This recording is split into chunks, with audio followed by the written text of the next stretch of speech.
And everybody, welcome to another edition of the Arkansas Football Report with Otis Kirk. I'm your host, Jason Pattison. I want to thank you all for joining us today. It's less than 24 hours from game time. It is August 28th, 2024. And everybody, thank you for joining us tonight. We are live here at Torchys Tacos here in Rogers, just off Pauline Whitaker Parkway. You can subscribe to the button on the right and click. You can subscribe and like our page. Make sure to do that so that way you guys get all the up-to-date information here with the Hogville YouTube channel. Also, you see all the shorts and the posts and the lives that we will be make sure we're getting all of that out for you. So be sure to stop at either the two Torchys locations in Rogers or Fayetteville here in Northwest Arkansas, which happens to be the only locations here in the state of Arkansas. Try their queso that is made fresh daily in-house with the taco of the month, which is the damn good fajita plate, or pair that queso with some damn good tacos that will open the taste buds to a new world.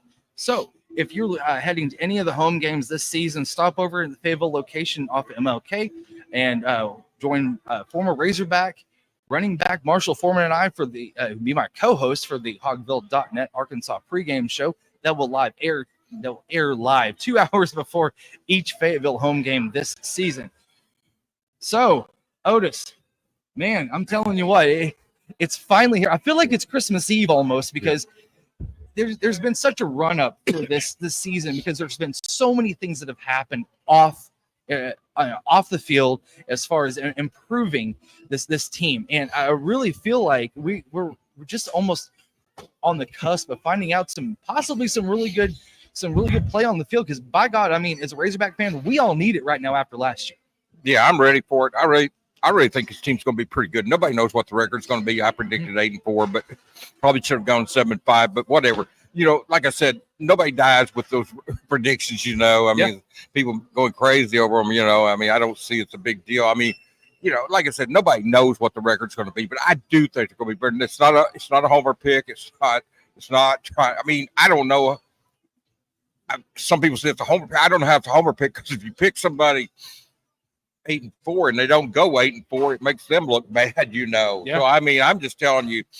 I will say this: I picked them to go 8-4, and one of the coaches over there told me that was too low. So they think they're going to be better than that. That came from one of the coaches. So I don't know. I mean, I'm just going by what I believe. You know, pick some weird games. I picked them to beat LSU, lose to Auburn. But you know, my deal with that is Hugh Freeze just seems to have Sim Pippen's number. Yeah. Same way A&M. It's just hard for me to pick them to beat A&M. You know, they beat them one time since Bobby Petrino left here, and so it's just hard, you know. And that was LSU game, you know, people talk about you picked them to beat LSU. You know, LSU's been a 3-point game 4 years that Sam's been here. Every year, Arkansas has either lost by 3 or won by 16-13 in overtime down in Baton Rouge that one year.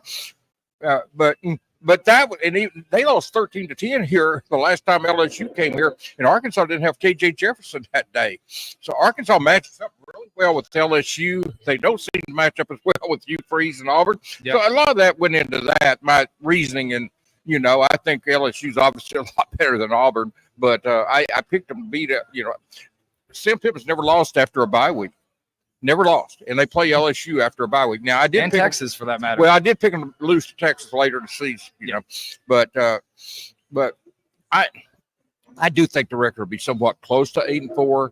We'll see. I mean, it could be 7-5. I think 6. I think 6 is the floor. I really do. I don't see them winning fewer than 6 games. I just think this team's too good, and I think they're really good. And you know, we've got. You know, I mean, it's just my gut feeling, and that's all I go. I make my predictions on my gut feeling. I'm not trying to buddy up with anybody. I don't need to do that. You know, I mean, I'm not going to go out of my way to be buddies with anybody. So it's not like a buddy pick or trying to be a homer or whatever. I mean, that's what I believe. And like I said, honestly, nobody knows what the record's going to be. We'll know more. We'll know more after Oklahoma State, but we'll know more by the end of September when they play, you know, Auburn, A&M, and those teams. We'll know more about the teams then. It'll be a lot easier to say. Well, they'll be 6-6, 4-8, 8-4, 10-2, you know, whatever. When we see what they do early, I think they're going to beat Oklahoma State. I really do. Now, I mean, That'll be a tough game. Well, they're all going to be tough. I Yeah. mean, I don't think the one tomorrow night will be, but the other games should probably all be tough. And that includes Louisiana Tech, UAB. I mean, I just don't see any easy games after the one tomorrow night.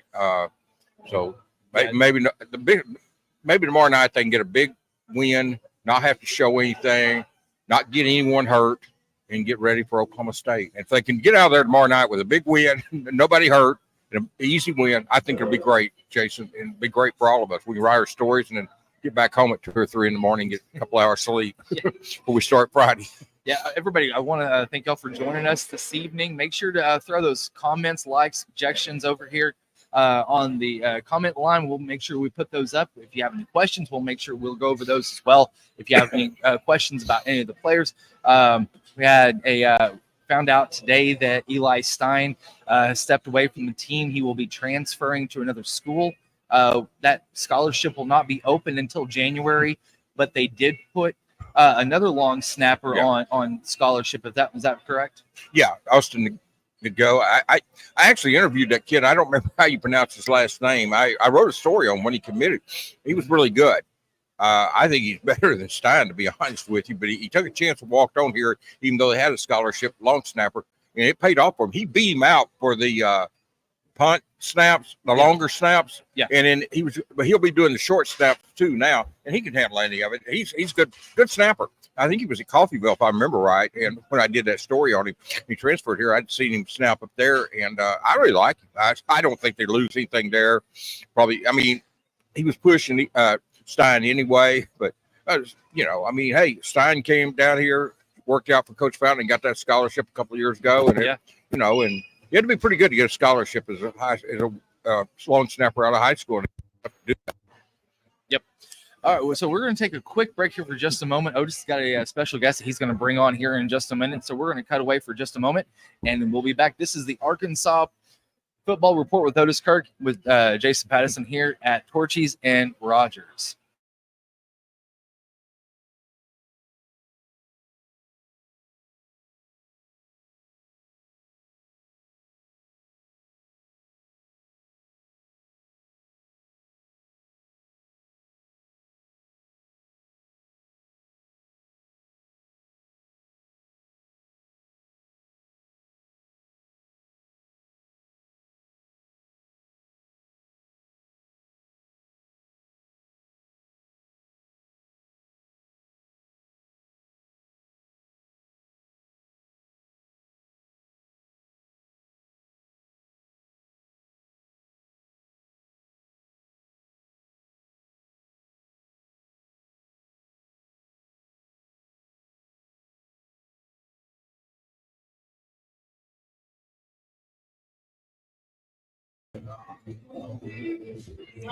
Jason, yeah, we've got some guests here tonight. A couple of recruits came out to watch the show and talk to us, and let you introduce yourself, man.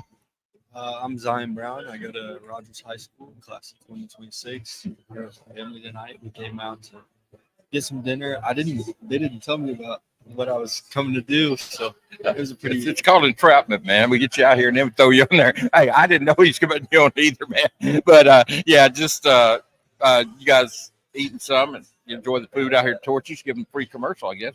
Yes, sir. It was real good. I had my tacos were gone real soon. I saw that. You didn't waste any time. Yes, sir.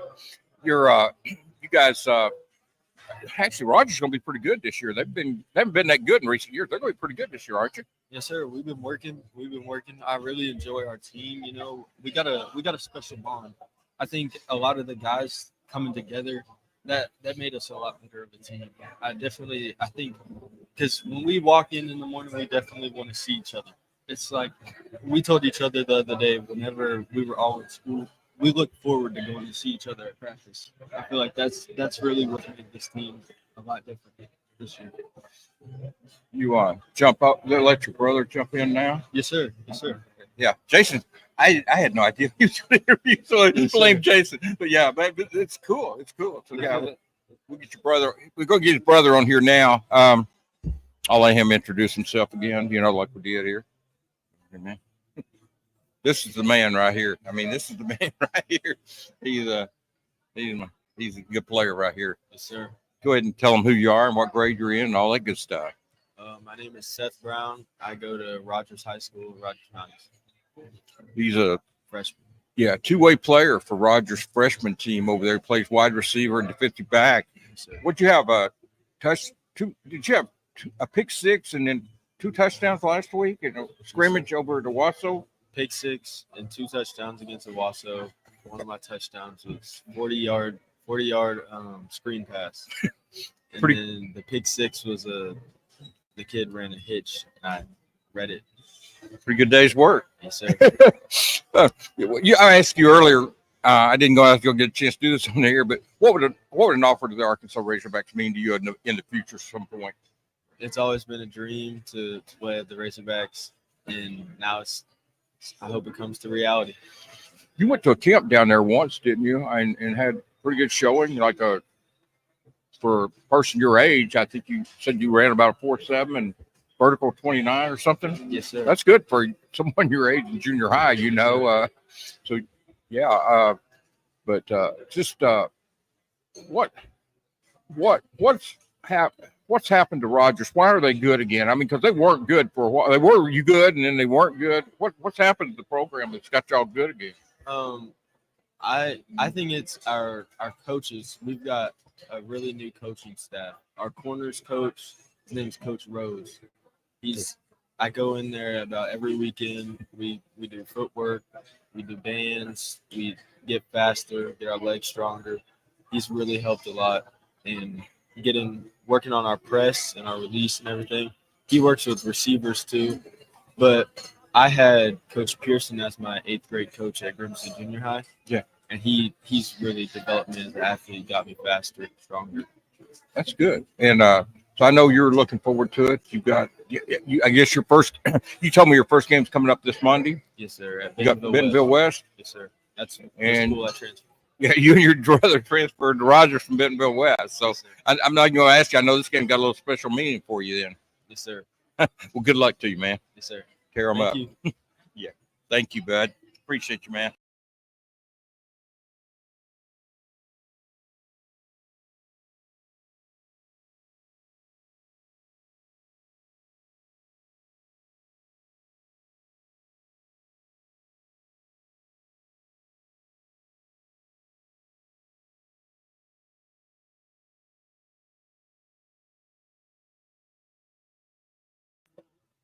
And everybody, welcome back here. A couple quick interviews with Otis there, and appreciate kids for coming on with us today. It's always a lot of fun. Have a little bit of a breakup, I mean, whenever you have a couple of old guys that have a face for radio that don't really have any reason. I've got a face for radio and a voice for the newspaper. So yeah, I mean, I've got all kinds of positive things going for me, man. Voice for the newspaper and face for the radio. So. I really don't want to bring it up too much, but I mean, this week, one of the wide receivers for UAPB, he ran his mouth, and I talked to Dudley about this last night on the baseball show, and because we covered a little bit of football, because he also does the opposing coaches. But what is it for Jaheim Singletary or Xavier Sori to tag this kid if he comes across the middle? I'm going to tell you what, he might be eating his cleats. Yeah, I don't. I mean, hey, he said it, put his name on it, so I've got respect for anybody that does that. I don't know how bright that was. I don't think it was extremely intelligent, but he did it and put his name on it. So or even Danico Slaughter. I mean, Sam talked about Danico last night at the Catfish Hole, and I probably may not be able to bring that up, but that was where the show was. But he brought Danico up, and I think that is a player that we haven't seen since maybe Jalen Catalon, where he can play run defense and support, but also is fast enough to be in the secondary as well. I didn't see a kid started at Tennessee last year. I didn't see where the UAPB guy got that they were slow. I don't know who he's talking about. Jalen Braxton and Marquise Robinson and you Singletary. You said. I mean, Keon Stewart, TJ Metcalf. I mean, Hudson, I don't know who's slow back there. I mean, I guess Hudson Clark's the slowest one of the bunch. And I'm telling you, I mean, the guy is smart. He makes up for a lot of his lack of maybe athleticism or speed with his intelligence. He's a very intelligent player. He's intelligent enough not to raise his mouth before a game. I don't know how smart that was, but hey, I mean, the kid did it, put his name on it. So Yeah. I respect enough of that. I mean, the fact that he did that, I mean, you know, it's not these anonymous people are the ones. I was going to say, yeah, he didn't put the anonymous moniker on that. He put his stamp on it and said, "Hey, this is me, by God." Yeah. So yeah, but to answer your question, yeah, he goes over the middle. He may regret that statement tomorrow night. I mean, I'm proud it's him instead of me. I'll just say that. Leave it at that, man. So, one of the things that I want to bring up is we've heard a lot about what Taylon Green's intangibles are off the field. We're going to get to see what his intangibles are on the field. He has done a lot off the field with this team, as far as maybe not as far as unity, but also there's camaraderie. There's a general like in the football building again that hasn't been there for a little while. Yeah. And I mean, and we've alluded to this before. Fans can read between the lines. Nobody's dumb, but we're going to get to finally see what Bobby Petrino saw at Taylon when he was in high school in Texas, when he recruited him from Boise and brought him to Arkansas and said, "Not only do I want you to lead this team, you're going to win with this team." Yeah, the good thing about Taylon tomorrow night, we're going to see him for the first time without a protected jersey on. And he talked about that last night. He said that it'll be a chance, where he can get out there. I don't know how much they'll have him running tomorrow night. I really don't think they'll see that much of that. I mean, you don't want to get him hurt against UAPB. But I do think it will be good to see him without the protected jersey and just see what he, I know what he can do. Last time I saw him was against UNLV in the state. I mean, not in the state, I'm sorry, the conference championship, whatever that conference is out there. The Mountain West. Yeah. he will look like a man among boys out that game. So, I mean, I've seen what he can do in a game, but it will be interesting. This will be the first time at Arkansas that we've seen the kid without a protective jersey on. Even in the spring game, they have protective jerseys on. So, I mean, this will be good. He's going to get hit. They're going to hit him. But, I mean, he's a big kid. He's ready for that, and he's been hit before. But I'm looking forward to it. I really am, Jason. I wasn't that excited about it a few weeks ago, but getting closer now, I'm excited about it. I'm ready to get this thing going. I'm tired of practice, man. I mean, after about 2 weeks of going over there every day except Sunday, it really gets old after a while. And you're interviewing the same people, writing the same thing, and there's only so much to write, and then I promise you, there's a coaching staff and 105 guys inside of a football building that feel the exact same way you do right now. Yeah. No, I mean, they're ready for it. I mean, that's what Landon Jackson and Fernando Carmona talked about last night. It's going to be great for them to go against somebody besides each other. They've gone against each other for 8 months, counting spring training and spring football and everything. They've gone against each other for 8 months. They're ready to hit somebody else. They're tired of hitting each other, going against each other. I mean, it's going to be nice for Fernando to line up and not have to go against Landon Jackson. I mean, he's got to be looking forward to that, man. I mean, anybody he lines up against got to be, it's got to be better for Fernando than going against Landon Jackson, because that's a stud, man. I mean,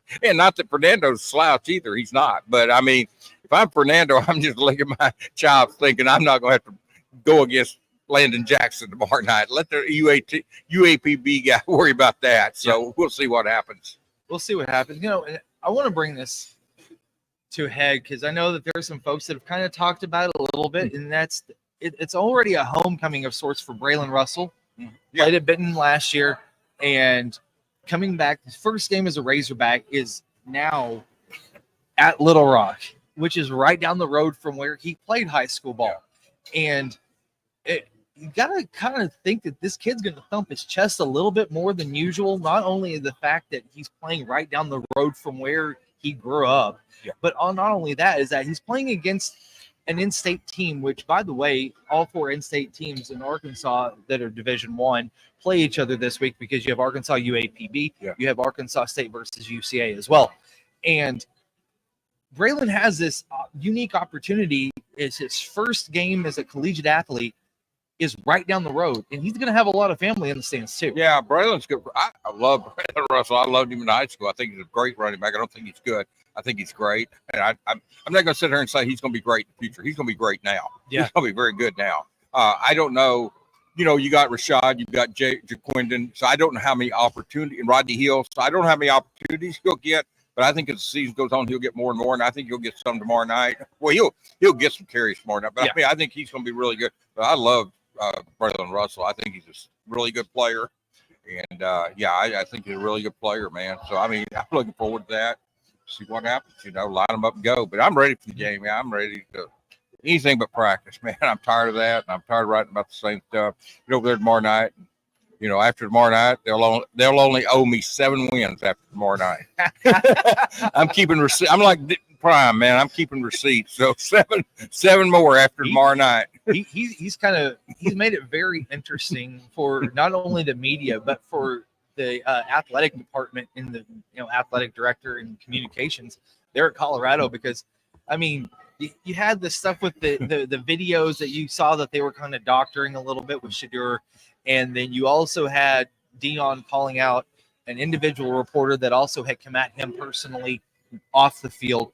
And it's something that we haven't seen here or held anywhere else. I'm going to be honest with you. I'm going to defend Prime on that with the Denver Post guy. Now, I'm not on all the stuff. I mean, I get some people are tired of some of the stuff. I get that.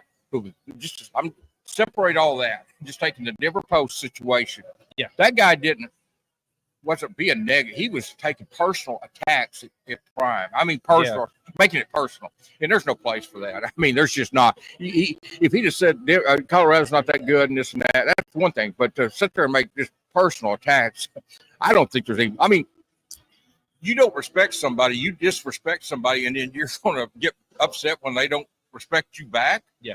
Hey, why should he respect that guy? The guy is taking personal attacks at him. I know there's a lot of media members that disagree with me on that, and I don't care. I mean, I couldn't care less. But, I'm giving you my opinion. Like I said on the prediction on the record, I'm going to give you my opinion. If people agree with it, they disagree, they can love it, they can hate it. I don't care. I'm not going to lose any sleep over any of it. But I'm just telling you, I'm with Prime on that one. Now, I'm like I said, there's some instances where I know he's been, way out there. I mean, I don't know if it was true he made them go to the concert when Shadur was at I forget who the concert was, but there was a concert. Was it Lil Wayne? I think it was Lil Wayne. Supposedly if he made the team go to that, that's wrong. But I don't know if that happened. But I don't cover Colorado. But I do know I've read some of the stuff that the Denver Post guy wrote about him. And I'm going to be honest with you. I don't blame Prime one bit for that. I wouldn't take his questions either. Because, I mean, the guy is obviously probably a young guy trying to make a name for himself. And he's doing that. And he's honestly, he's not being objective. He's not being fair. I mean, I believe in being fair to the guys. I don't believe in bending over backwards for a coach, but I also don't believe bending over, nearly falling to ripping me. I mean, to take personal shots at him like he did. So I'm not with that. I mean, I disagree with that. So, but like I said, I'm sure I know some media members disagree with me on that, and that's fine. Because like I said, I really don't care about that. But I'm just giving you my 2 cents on that. That's why I'm going to give everybody my 2 cents. I can't do consensus stuff. And, I think the consensus agrees with the reporter, so I'm going to do that. That's not my style. I'm going to tell you what I think. And like I said, you can like it or disagree or hate it. I don't care. So I think, I'm going to kind of rotate back to the Arkansas side of this for a little bit before we bring former Razorback Marshall Foreman on. The defensive line is going to get some run tomorrow. And this is a time for them not only to get some younger guys some time, but it's Landon Jackson, Cam Ball. Those guys have got to kind of polish up for next week. Yeah. And I know that we should probably not be looking towards next week, but I mean, listen, that's the elephant in the room because it's Oklahoma State. It's Ollie Gordon III.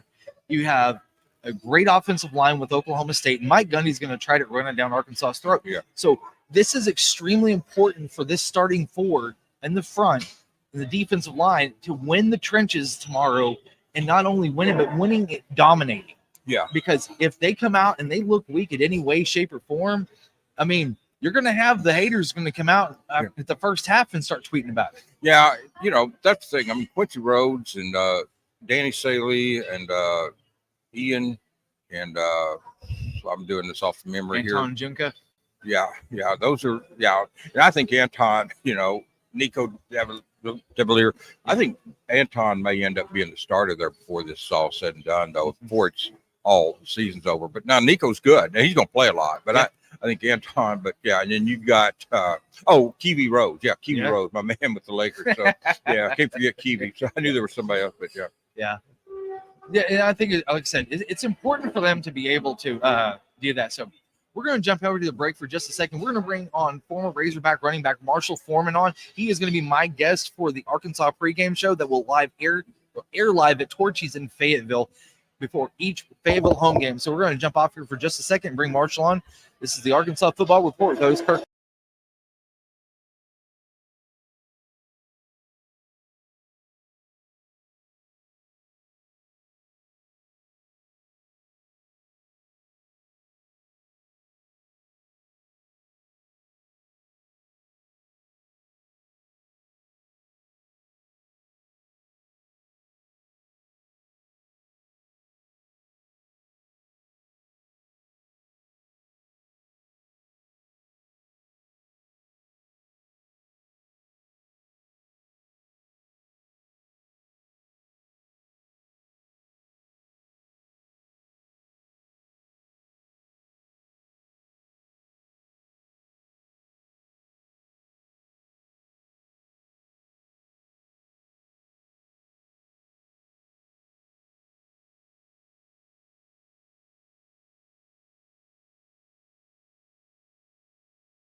And welcome back to the Arkansas Football Report with Otis Kirk. I'm Jason Pattison. I am joined by former Razorback running back. He is my new co-host for the Arkansas pregame show.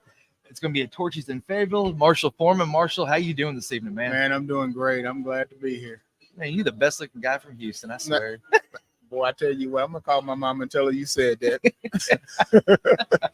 I don't know. There might be some guys up here from Houston and might say, oh, hold on now. Hold on. Get in line. So I want to talk to you.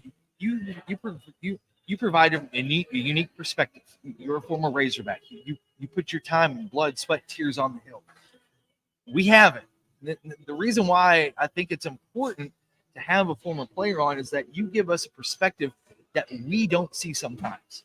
And that is why it's so important to provide that type of depth to the show that we have. And I know that we've talked a little bit about that. And I think that that's what's going to be unique and fun with our show at the pregame show. So, what you've kind of heard, I know there's been a hell of a lot of coach speak. It's been talking season. Everybody's so tired of talking. From a player's perspective, what's your mindset going into the first game? Going into the first game, you're saying, actually, with all players right now, because they got the new offensive coordinator. They got new defense coordinator too, didn't they? No, no, he's his second year, right? Second year. Yep. Okay. Yep. But on the offensive side, definitely your mindset is knowing the playbook, because and I'm pretty sure you know this. You watched Peyton Manning do it when he went to Denver. He didn't look as good at first because that extra half a second it took him to process that. Yeah. And that's what these players are going through on offense right now, trying to make it what do you call it? Memorize the playbook and make it a natural movement. But going into that first game, I mean, you're all wired, man. You're wanting to hit somebody else other than the guys you've been hitting for the last 3 or 4 weeks. I mean, my opinion on this first game, I think it's gonna give them. I think they'll win it, and I think they'll win it very easy. but it's going to give them a false whatever. A little bit like false momentum going into that second Yeah, game, maybe. because they're going to see it's going to be a total different team, meaning total. I mean, we're talking better athletes. Yeah. And that happens even when we played back then. You play a game like that, and you go into the next game thinking, "Oh, we're good." then you find out, and hopefully you figure it out before halftime. That It's a lot different from going from Rice to A&M, for instance. oh, good, yes, definitely. I feel like that's a pretty fair comparison of what Arkansas is going into. Is they're playing a team like Rice from the 80s, where they didn't have those athletes that maybe UAPB might also be comparative to, and then going into like an A&M where they have those athletes, and with Oklahoma State, because like you said, you're going to see the guys that are bigger, stronger, faster. You're going to see a more complex playbook. Yes, you are. You're also going to see different things that you didn't see from week one that they were disguising, which Arkansas is going to too. And some of these players, I think, are going to sit there and think, you know what, I'm going to kind of look past this a little bit because I'm going to save myself for next week. And we all do that. We definitely all do that when we think we have an easy game. We start putting our focus toward the game after. I mean, it's natural. We all do it, but I mean, coaches try to keep you focused on this week. I mean, it's UAPB. I'm sorry. I mean, it's UAPB. Okay, I have I think you can provide me some insight knowledge on this now. Say, for instance, you got a guy that comes out in the media a week before you all play and said, "Hey, that running back group, they're slow. Our defensive line is going to be able to get to them 2 yards deep." What is the first thing that your guys' room is going to sit there and talk about? If they said that about my team, Yeah. You know, I mean, actually, the coach will bring that up and give it to you to feed off of. Yeah. And the players that works with, that's what you want. I mean, and I don't think it works for all players, but most players, they hear something like that, especially at my group. If you said that about my group, okay, it's on now. I mean, it's like let us sleeping giant sleep. Yeah. I mean, if you're beating someone Don't wake like the beast that, up. don't wake them up. Let them sleep the whole time. Yeah. But That's what happened. So there was a wide receiver for UAPB that came out this week and said that the entire Arkansas defensive secondary is slow. And that Otis and I kind of talked about it too. So, you know, is it something that players will also kind of talk about amongst themselves, you know, going to class, hanging out outside of the football facility? Is that something that kind of sits there and just keeps kind of turning a little bit? I'm not saying a focal point, but something that might be brought up in passing. I mean, it comes up, but it doesn't last long. I mean, and now if they have heard that week after week, now it's something. Might be a little truth to it.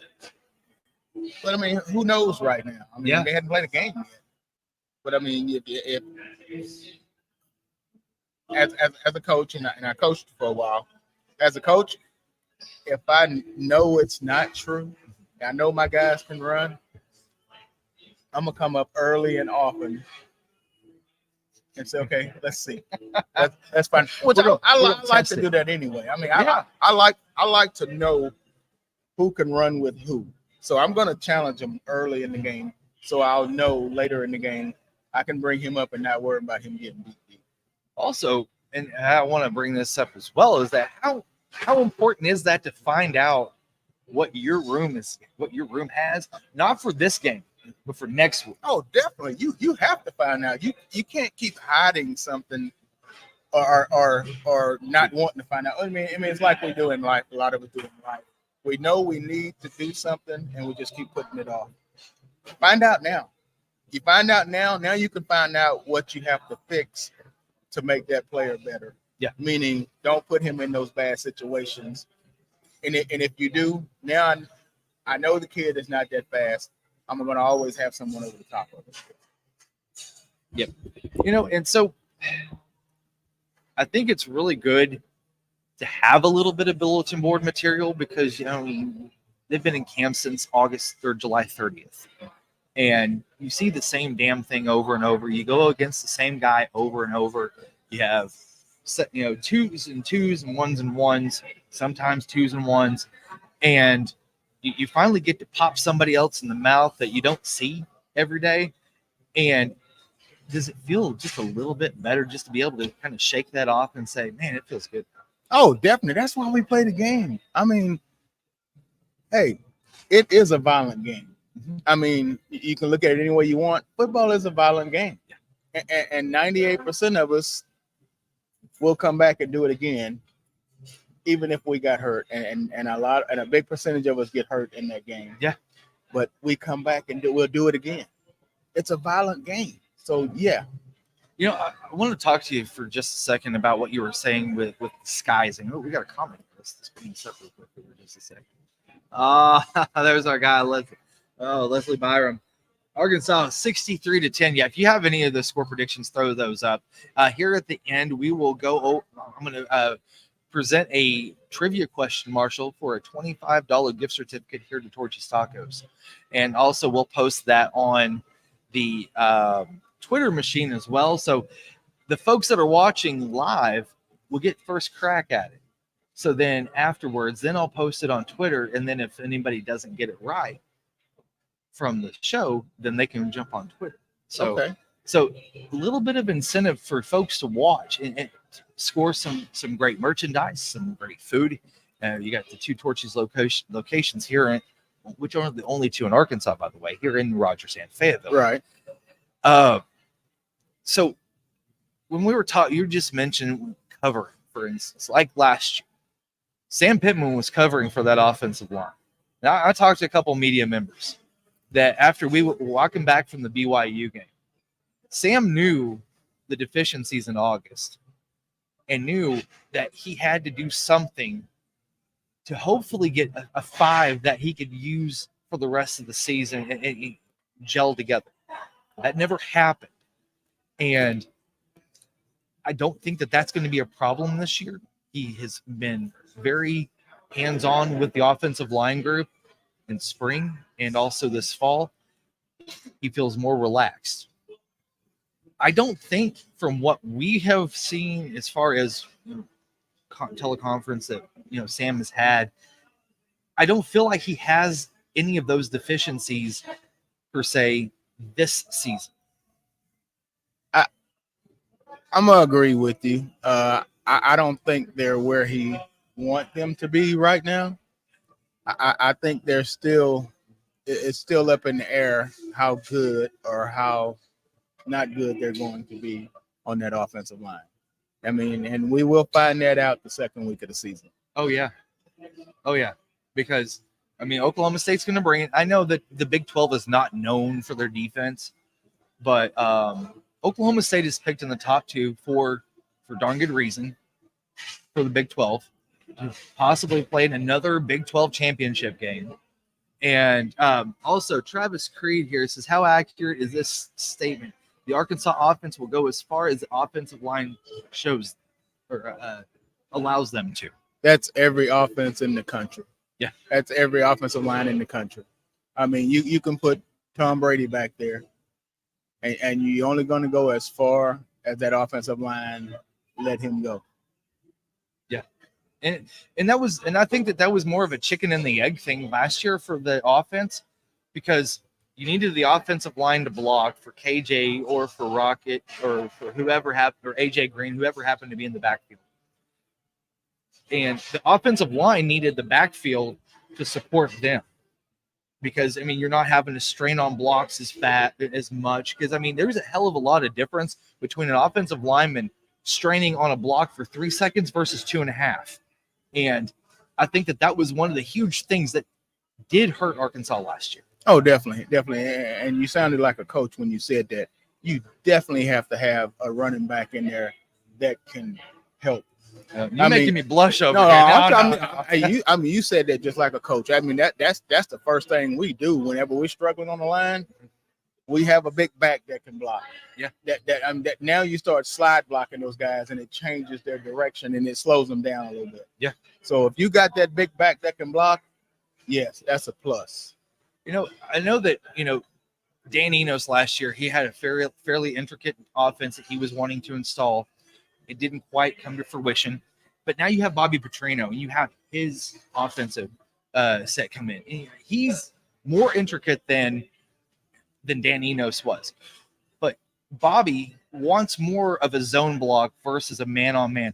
Now, how much easier is it on an offensive line and on a running back to be able to operate in a zone blocking scheme versus maybe a man-on-man with a pull? It's so much easier once everyone gets it down. I mean, you start out, a lot of times you start having a lot of mental errors, but once they figure it out and they know where they're going, it's so much easier. So much. Because at that point, you're not having to think, you're just reacting. Because if you think, like what you were talking about with Peyton Manning, now you're half a second off. Now you're a half a second ahead, which is where the offense wants to be against the front seven on the defense. And that's where Bobby makes his bones. Oh, hey, you know what? I love that guy. His play calling. I mean, I'm so excited to see him come back and call plays for us. I mean, because he knows what he's doing. He's a master at it. He knows what he's doing. He will figure out a way to get it done. If he'd had that offensive line last year, 90% of his passes would have been 3-step drops. Oh yeah. I mean, you don't want to do 5-step drops when your offensive line is that bad. He did a 3-step out of drop the gun too. Yes. He'd a 3-step drop you all day to the point where the defensive line would have got to the point where after that 3-step drop and the ball's gone, they'd have been stopping. I mean, that's what defensive linemen do. Mm-hmm. They like, we can't get there. I mean, we can't get there. No. We can't get there. And then all of a sudden you give a 5-step drop. Oh, they came and then they stopped. Oh, they got to start again. Oh. It's over because then once you get them to stop, Yes. then you can take their inside shoulder, drive them straight out, and that's it. Yeah. All right, so a couple more. Oh man, you're gonna love this one. I remember you, Marshall Foreman. Oh, hold on, just a second. Holy cow! Okay. Back in the day, you were one of the best running backs ever. I don't know who that is, but thank you very much. And you know what? I've heard that before, but you know what?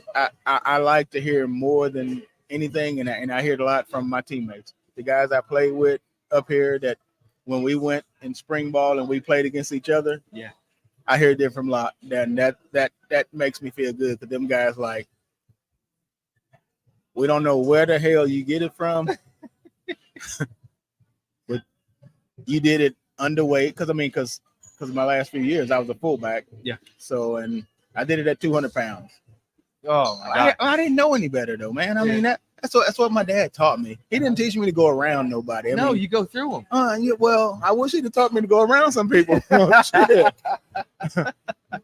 All right, Travis Creed says, I'm looking for some massive holes for our backs tomorrow. If we can't open holes against UAPB, that may be indicative of our line is still a weak point.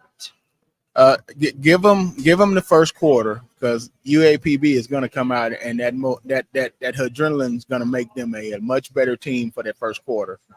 It's going to take a quarter, I think, to get to that point to where they start running through them. And a lot of folks remember Bobby in the last year or two that he was here. They don't remember the first year that he was here. I remember London Crawford having to catch a pass at the very back of the end zone in Little Rock, the last game of the season, for them to get I think they got close to 500 his first year. And it's always funny how some folks always forget the few first rough games of a head coach's career, because it's not about what you've done for me lately, it's what have you done that I can remember. Right. And it might be a little hard sledding for the first couple of quarters for Arkansas's offense. We might see Taylon Green in the third quarter, not because out of necessity, but out of just repetition, because he's got to be ready for Oklahoma State. Oh, definitely. I mean, I guarantee if even if they're winning big and he's not executing his plays like Bobby wants him to, I think he'll leave him in there to catch up with the speed of the game. And that's the problem everyone has at first. The speed of the game changes when you're playing against other people. So, from a high schooler's perspective, like say for instance, Braylon Russell, we talked about how unique it is. His first game as a Razorback is at War Memorial Stadium, which is right down the road from where he played high school football in Benton. How unique is it for a high schooler to be able to go from the high school speed to the college speed, but also be successful at the same time? You know, and I've heard that all my football life. I mean, how much of a difference is it in that jump? It just depends on where you came from. I mean, honestly, I mean, it's like when I got here, the speed of the game was faster, but that was it. That was easy for me to catch. There was a whole bunch of us that we played at that speed because we came from big high schools, from big cities. I mean, and we saw that talent. Houston, West Texas. I mean, that was not high school football. That was a way of life, especially in the 80s. More so maybe today. Yeah. But I mean, for some kids, I saw it happen even when I was playing up here. Some of the guys come in. Actually, I was supposed to call a guy's name, but I'm not going to do that. We had a guy come up here, and he was a running back also. When I tell you, he was all world coming here at running back, and he was out of Texas, small school. Yeah. He ran for more yards than anybody ever ran for. He got here, the speed of the game, he never caught up. Yeah. I mean, he honestly never saw the field. I mean, he couldn't do it. I mean, he finally went into a shell. I mean, a lot of guys do that. They go into a shell. They're like, what do I do? Just work at it. Get better. Exactly.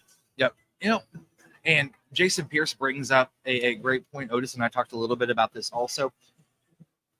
From a locker room's perspective, you have two long snappers that are battling for a job. And this is unique. It doesn't happen all the time. But you have a long snapper that decides to walk away, or maybe not walk away, but step away from the team and not be a part of that team for the season. Arkansas had a long snapper that decided he was not going to stay here. And last weekend let Sam know that he was not going to be here anymore. Sam talked about it was a mutual agreement between the two. How unique is that to have a teammate say, you know what, I don't think this is right for me? I mean, with today's game, with the portal and all that stuff, I mean, that you're going to see a lot more of that. I mean, and we've already been seeing a lot. I mean, there's nothing you can do about it. I think things like that. I think the portal itself made Saban retire. Oh yeah, a lot earlier than he wanted to. That's my opinion. I think by 5 years. Yeah, I think by 5 years. Because the game, I think the game passed him. The game didn't pass him, but the way it's going, I mean, he's not that car salesman that Deion Sanders is. No. And you have to be a car salesman these days to coach college football. It's crazy. It is. And you know, with the defense, and I want to bring this also, Travis Cree says, agree on Travis Williams. He's going to be an elite coach for a long, long time. I can't respond to that because I don't know much about the guy. So he's got some wicked rhymes though. I mean, Pat McAfee highlighted him on his show because I don't know if you saw the clip, but he had the whole entire team in the meeting room, and he had his hoodie on, and all of a sudden, Cam Ball, I guess, had come up with the beat for him. Oh, you know what? I did see that. Okay, good. I did see that. And then all of a sudden, you see T-Will put up, pull it shut, and everybody just went wild. Yeah, I did see that. It's good for morale also in the meeting room because not only are you getting the coach speak and getting the teaching and everything that goes into the playbook, he's connecting with you on a different level, on a personal level that a lot of players can identify with. You need that coach in every staff. I mean, that coach that that the players have no fear to go talk to, no fear that what the response is going to be. Yeah, you need that coach on every staff. I mean, even though that coach is still a coach and he's going to go and let the head coach know what's going on, but you need that coach. This is an interesting point here and an interesting take, because let's face it, the last 8 months, they haven't been really kind to Sam Pittman. He leaned into it in SEC media days, and he said, you know what, I know my number might be getting close just because of the fact that, you know, we got cooked last year. And, you know, this is a win league. This is not we're going to give you a down year or two like it was back in the old days. And then we'll see, you know, have a great recruiting class. And we're, you know, it's on the mend. But this day and age, it's not like that. So this is interesting. Oops, hold on just a second here. Here it is. Absolutely. I'd love to see Sam here another few years. Obviously, that's dependent on wins. It is. I mean, but you know, honestly, we haven't had a coach that the fans love so much like Sam Pittman in a long time. Yeah. I mean, that guy is a great guy. I mean, everybody loves him. They want him to win because they want him to stay. I mean, even when Bobby was here and Bobby was winning, no one liked him as much as they liked Sam. You know, with the defensive staff, and this is the second straight year that they've been together, nobody left. That's kind of that's more of an anomaly these days than it is not.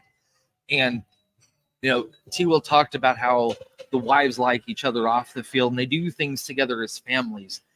And you're starting to see that in recruiting.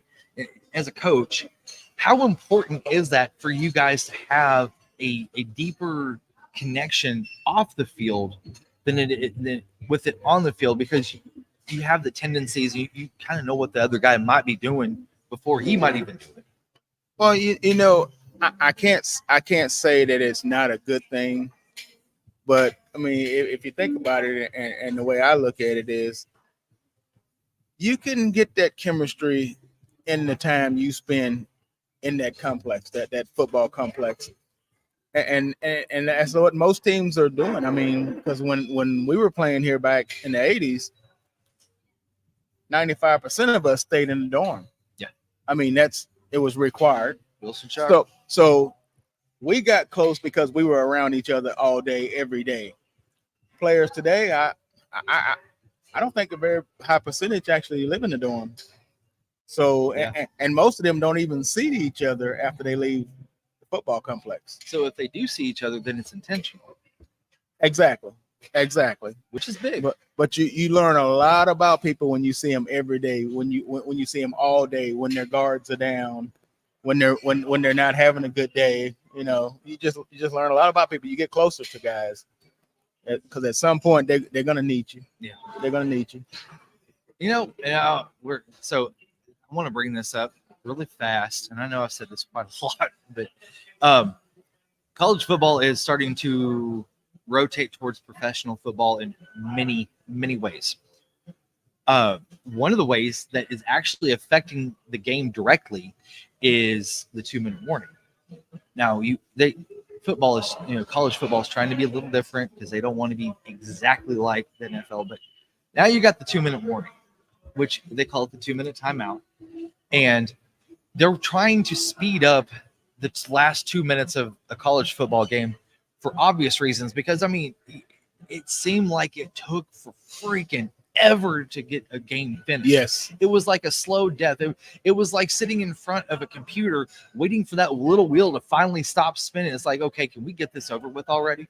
Yeah. I mean, and yes, I think high schools have been doing it for years now with that last 2 minutes of the game, found ways to speed it up. I mean, you have to, because that you can play a whole quarter that may take you 45 minutes for that quarter, but the last 2 minutes of that half or that game might take you an extra 30 minutes on its own. Oh yeah, 2 minutes. I Oh, mean, yeah, you have to find a way. TV producers are in the truck banging their heads against the, I the mean- monitors. Can we get this thing moved over? I'm ready to go home now. Yeah, it's been proven that I can't remember what the stats were, but how long you can actually keep someone's attention. Yeah. Yeah, they're starting to lose the attention of. Well, I mean, in this day and age, everything's so stinking fast all as well. I mean, baseball has done it. With the pitch clock, you have the NFL that's still toying with ways to speed the game up.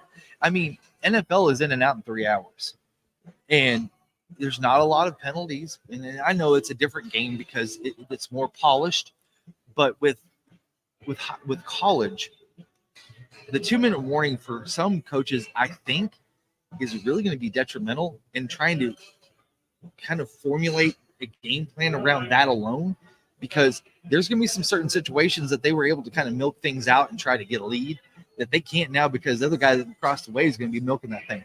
Oh, definitely. But on the offensive side, and I don't know the defense coordinator that well, but on the offensive side, 2 minutes is a lifetime for Bobby. I'll tell you right now. That I watched that guy when he was here. He coaches like I coach, and I coach defense, but I can change everything we're doing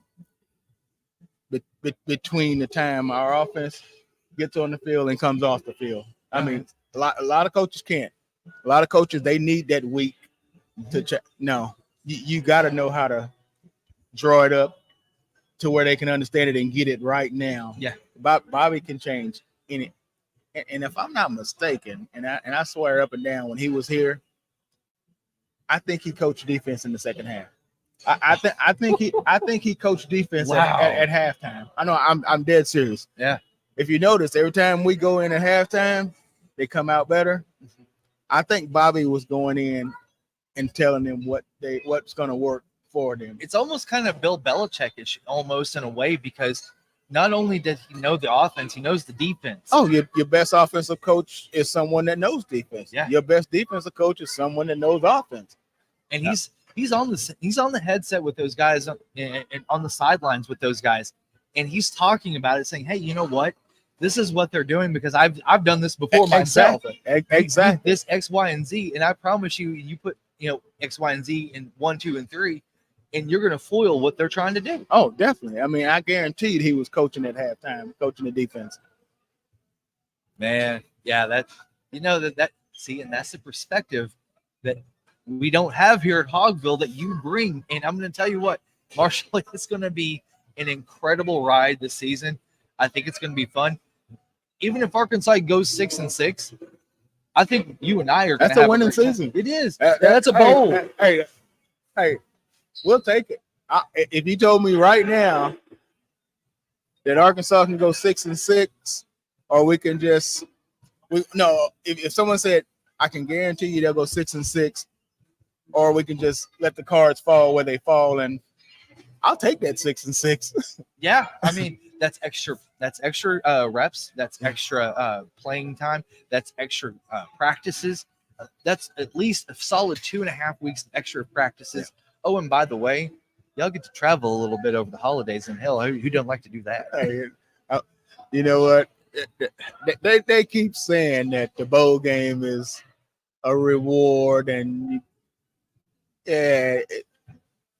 no, ain't no relaxing. It doesn't matter what bowl it was. It's just more hard work, and we want to win this damn game. Yeah. I mean, I don't think I've never played in a bowl game to where the coaches were relaxed, the players were relaxed. No, it's another game we trying to win. Yeah. It's momentum that you're trying to carry into next season. Oh, definitely. I mean, off season probably got to feel a lot easier, off a bowl win versus a bowl loss, or no bowl at all. Nope. Yeah.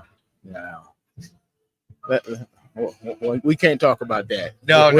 We need to go to a bowl game this year. We got to go to a bowl game this year. All right, y'all. I want to thank y'all for joining us tonight. You'll get to see Marshall and myself at the UAB game. Former teammate Raven Caldwell is getting inducted into the Arkansas Sports Hall of Fame. Yeah, that's right. I saw that. I think there's going to be some teammates that are going to be there. I heard that there might be a Limbo Parks sighting.